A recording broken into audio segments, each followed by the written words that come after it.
Hi friends, welcome back to our channel. So ఈరోజు మన topic వచ్చేసరికి కన్నప్ప అఫీషియల్గా వచ్చిన కలెక్షన్ గురించి అయితే మాట్లాడబోతున్నాము. సో నిన్నటి వరకు మీరు చాలామంది యూట్యూబ్ ఛానల్స్ సంబంధించిన వాళ్ళే చూసే ఉంటారు. బట్ అది మనకు అఫీషియల్గా అయితే వాళ్ళు బాక్స్ ఆఫీస్ నుంచి అయితే రాలేదు బాక్స్ ఆఫీస్ నుంచి వచ్చిన తర్వాత మీకు అప్డేట్ అనేది ఇస్తున్నాను. టోటల్గా వరల్డ్ వైడ్గా వాళ్ళకి వచ్చిన కలెక్షన్ వచ్చేసరికి 22 crores అనమాట.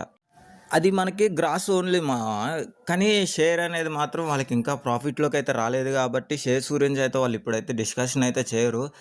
మేబీ ఇంతటితో ఆగిపోద్దని చెప్పేసి నా అభిప్రాయం. ఎందుకంటే వీకెండ్స్‌లో కూడా పెరిగేందుకైతే అవకాశం లేదు. ఎందుకంటే ప్రభాస్ అన్న చూసుకొనే చాలా వరకు రావడం అయితే జరిగింది. ఫస్ట్ డే ఆ 20 క్రోర్స్ కూడా కలెక్షన్, అంటే 22 క్రోర్స్ కూడా కలెక్షన్ వచ్చిందంటే ప్రభాస్ అన్నని దృష్టిలో పెట్టుకొనే ఆ 22 క్రోర్స్ కూడా వచ్చినాయి. సో మనకి ఇన్‌స్టాగ్రామ్‌లో గానీ, ట్విట్టర్‌లో గానీ చాలామందికి తెలిసే ఉంటది.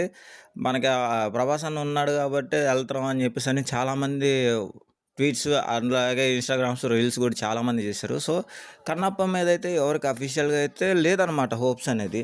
సో అఫీషియల్‌గా ఇంకా రావాల్సి ఉంది కాబట్టి కలెక్షన్ గురించి మీకు అప్డేట్ అయితే ఇస్తా ఉంటాం సో వీడియోకైతే ఎంత గైస్, మీకు ఈ వీడియో ఎట్లా అనిపించిందో కింద కామెంట్ బాక్స్‌లో కామెంట్ చేయండి.